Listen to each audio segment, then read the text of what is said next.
So ఆ చిన్న చిన్న పిల్లలే కావచ్చు, నెలలు సంవత్సరాల పిల్లలు కావచ్చు, వాళ్ళ దగ్గర ఎట్లాంటి ఎక్స్పోజింగ్ ఉండదు.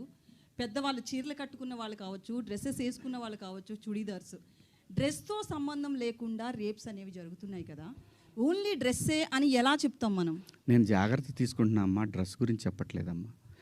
జాగ్రత్త తీసుకుందాము, మనం కొంచెం జాగ్రత్తగా ఉంటే పోద్ది కదా. ఈ వితండవాదం చేసుకునే కన్నా కొంచెం జాగ్రత్త పడదాము.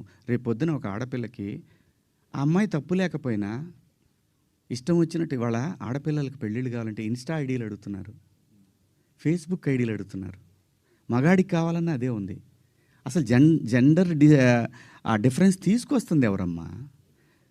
ఆడపిల్ల అమ్మ ఆకాశంలో ఉంది, కొంతమంది నీచుల కింద ఎక్కడో ఉన్నారు.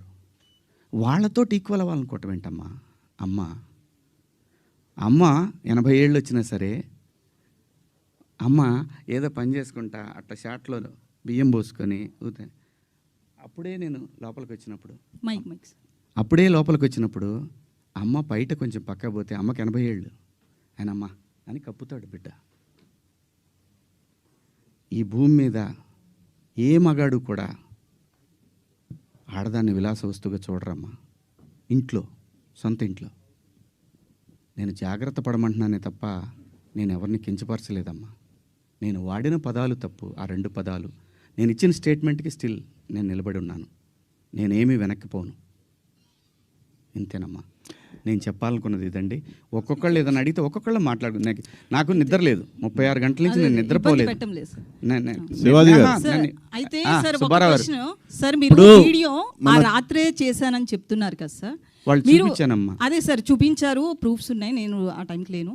అయితే ఆ రాత్రే మీరు రిగ్రెట్ ఫీల్ అయినప్పుడు ఫ్యామిలీ మెంబర్స్ నుంచి కావచ్చు, వాళ్ళతో మీరు మాట్లాడారు కదా. అంటే ఒక పిఆర్ చెప్తే ఒక ఆర్టిస్ట్ వినడం అనేది ఎంతవరకు కరెక్ట్? రిగ్రెట్ అనేది మీరు ఫీల్ అయ్యారు, ఆ రాత్రికే రిలీజ్ చేస్తుంటే ఇంత డ్యామేజ్ జరగదు కదా. పిఆర్ని అడగడం ఏంటంటే? నేను పిఆర్ని అడగలేదమ్మా. మీరు ప్రసాద్కి పంపించడం కావచ్చు. ప్రసాద్కి నేను పంపించాను తప్ప అతను వద్దు కావాలి అనలా. నేను పంపించి ప్రసాదు నేను చెప్తానుండు, నేను చెప్పినప్పుడు పంపించేద్దు కానీ అని చెప్పా. నా ఫ్రెండ్స్తో డిస్కస్ చేశా. ఏముంది నువ్వేం మాట్లాడావన్నారు.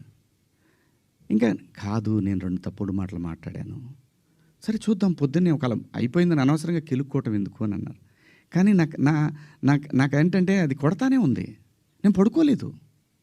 నేను ఇందులో మా ప్రసాద్ తప్పు ఉందనో ఇంకోళ్ళ తప్పు ఉందనో నో. ఇది ప్యూర్లీ నా వల్లే జరిగినటువంటి ఒక విచారకరమైనటువంటి 2 పదాలు. అయితే బిగ్ బాస్లో కూడా కొంచెం మీ బిహేవియర్ అట్లనే ఉంది అనేది కూడా అప్పట్లో ఉంది.